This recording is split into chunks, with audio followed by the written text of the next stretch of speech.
What's up everyone? Before we start with the actual training, every single day I just like to give a couple of attempts on skills that I want to learn. Now I'm not actively training the skills because I know that I cannot combine two things at the same time and expect to make exponential progress in both of them. So what I just do, I have one of these dip bars in my garden, one of the pull-up bars as well, and I just give a couple of attempts each and every single day just to get some blood flow, just to practice the movement, improve my technique, and I like to record it. But one very important thing to keep in mind is that you do not make the training so heavy that it disrupts your progress in your actual training. But before we go to the actual training, you need to recover good. You need to make sure that your nutrition is on point. So before we do the actual training, I went to the farmer to get some raw milk. I prefer real healthy food over all these cheap protein powders that most people consume because I think that that's not something that actually fits in a healthy lifestyle. So we got some good nutritious foods, we got some sunlight in the morning, and right now I went ahead and just got to a local river to swim with a friend of mine, but now it is time for a pull and dip session. Today I had a pretty heavy session on the schedule. The goal of this session is purely to get stronger on weighted dips and weighted chin-ups. So the first exercise, which should be your priority, is the most important movement to you. So as you can see, the first set is with 75 kg dips at around an RPE 8. As you can tell, I got 4 reps and it moved pretty amazing. I was really happy with the weight. So I cut down the weight a little bit for the second set to stay in that RPE 8. So I got 70 kg right now. The first couple of reps move pretty decent. I mean, it looks good, but always with dips, I have the problem that I get fatigued really fast. So the first set of mine may be really easy and then it starts getting more and more difficult as the sets go up. And even though if the weight starts dropping down, it still is very difficult for me. So the third set I did with 60 kg. As you maybe already noticed, the goal of this training is to stay in an RP 8 at around 4 repetitions. I think that that goal is pretty much achieved. I mean, all of the sets looked pretty good, so I'm happy with how the result was.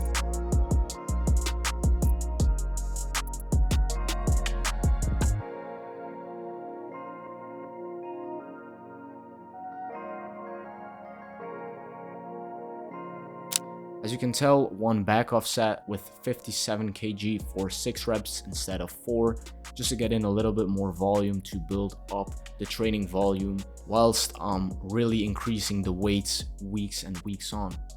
The next exercise is the chin up. So we move from the first priority, which was the dips for this session, to the second priority, the chin ups. This set was with 40 kg. I did one set before this with 45 kg. I forgot to press record on the camera, so this is just a set with 40 kg.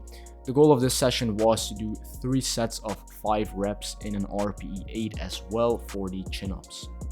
If I look back on this video, the reps went pretty good, but always in the moment you feel like it's really heavy, but when you look back at the video, it's quite surprising how fast it actually moved.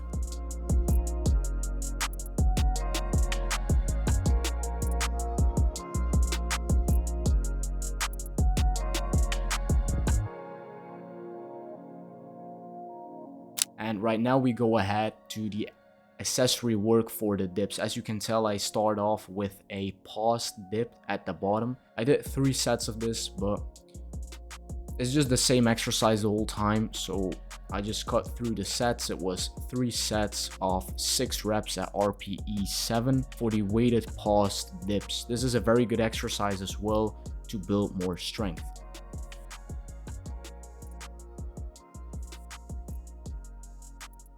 Now, this is an interesting one. So this is called a pin chin up. So what you basically do, as you can tell, you don't start from the bottom of the chin up or pull up or whatever variation you do. You start at the angle, so you only do the top part of the pull up or the chin up. This is very good to get stronger at this specific movement of the chin up. So it is actually a very good variation. I struggle with the top part of the pull-up. The first part of the pull-up goes really easy for me, but after I got to probably half of the rep, I start to struggle. So this is something that I'm doing to strengthen this weakness of mine. And this is something I encourage everyone to do. You should look at what's your weakness and try to improve it. And if you don't know what your weakness is, this is probably because you haven't tested a 1 rep max. And if you did, you might as well record it, because you can definitely tell what went wrong. What's the part of the pull up or the part of the dip even that you're actually struggling with? Now, this was the training. It's pretty short. I mean, I think it took me like 1 hour and 20 minutes or something like this. Um, Even though it was super hot in the gym, I still managed to hydrate myself and just get through the training sessions. So I'm pretty happy with that. So I hope this was valuable to you guys. If you have any questions down below, please ask me. Now, just eat good foods, make sure you get your sunlight, make sure that you actually live in accordance with nature, and I will promise you that you will make more progress. All right. As always, training is an opportunity to better your life. That's what you should strive. Thank you for watching. Bye bye.